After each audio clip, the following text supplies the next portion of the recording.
It doesn't work anymore, Gavin. The hair slicker and the vet, all that doesn't work. Every once in a while, you put on your Abercrombie and Fish work clothes and you go out by that nightmare train yard by the port of LA. Remember where they loot everything, and then he picks up with his little gloves, or he goes to the Paradise Fire and he digs a little ash and puts it in a bucket or something. It doesn't work anymore. Historian Victor Davis Hanson has launched a devastating and brutally honest critique of California Governor Gavin Newsom. According to Hanson, the political image Newsom carefully presents to the public is nothing more than a performance. He argues that symbolic gestures, staged public appearances, and carefully managed media optics cannot hide what he believes is a deeper leadership failure.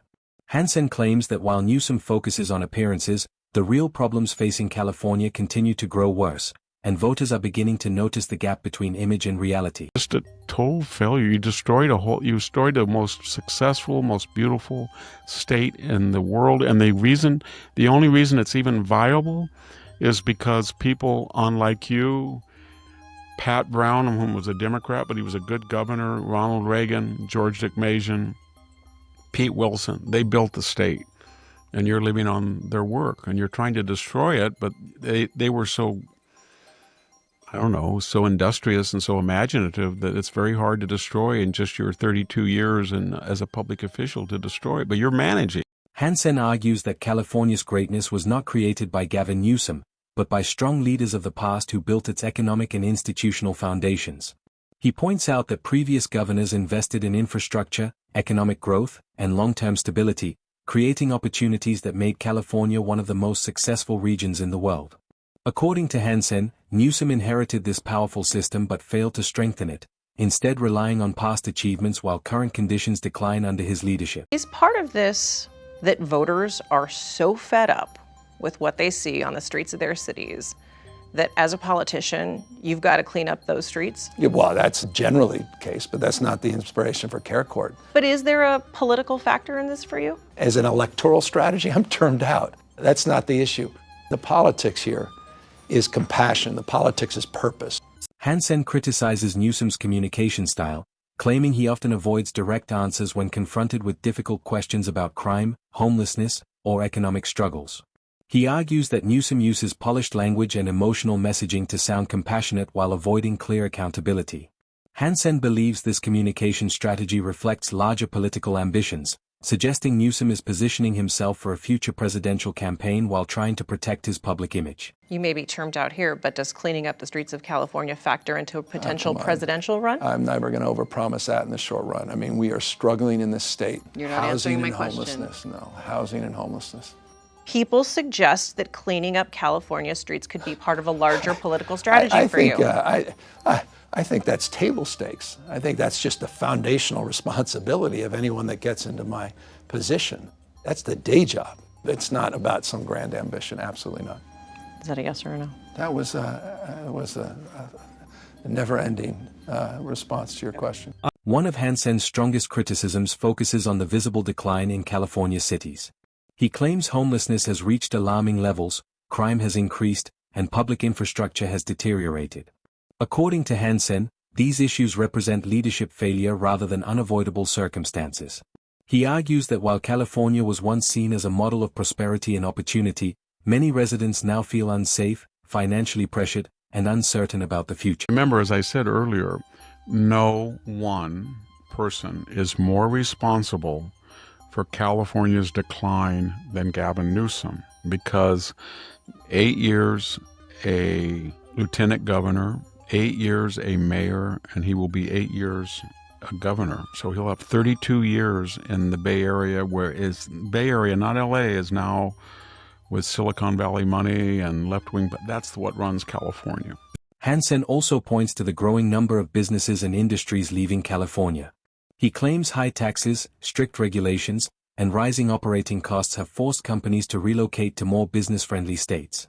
This trend, he argues, weakens the state's economy, reduces job opportunities, and increases financial pressure on remaining residents.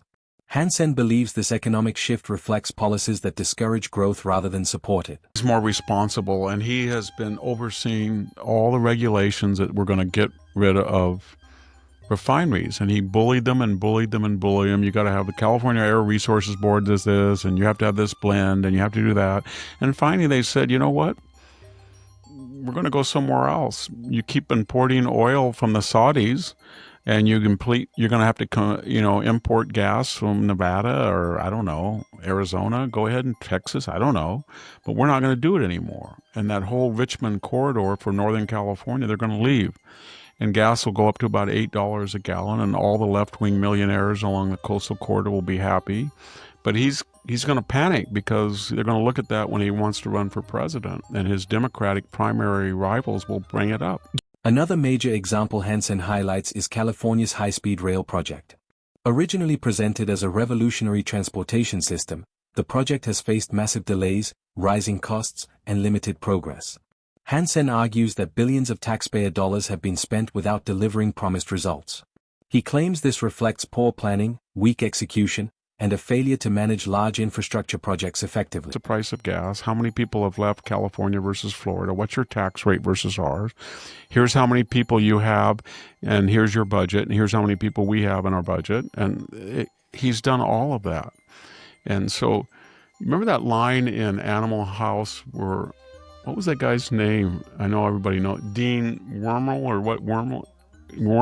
Yeah, he says to the fat... Dean Wormer. Going through life fat, lazy, and ugly. Or is that what he says? Fat, ugly, and lazy is nowhere to go through life. I feel like somebody should say being incoherent, incompetent, and I don't know what else, corrupt, is no way to go through being a governor. Hanson claims Newsom focuses heavily on public image, media appearances, and political messaging while avoiding responsibility for real outcomes. He argues that while Newsom presents himself as a confident and progressive leader, many problems in California remain unresolved.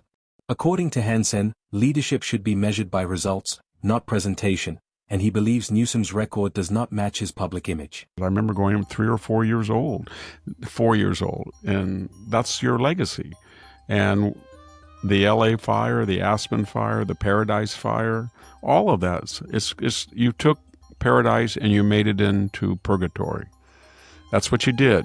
And then you every once in a while went to Napa wine tasting while people were trying to get a permit in LA, and you went to the French Laundry while you shut down everybody else. And you can't help but you're living in a $9 million house, your wife has government contracts. Hanson also raises concerns about Newsom's political rise, arguing that powerful connections helped accelerate his career.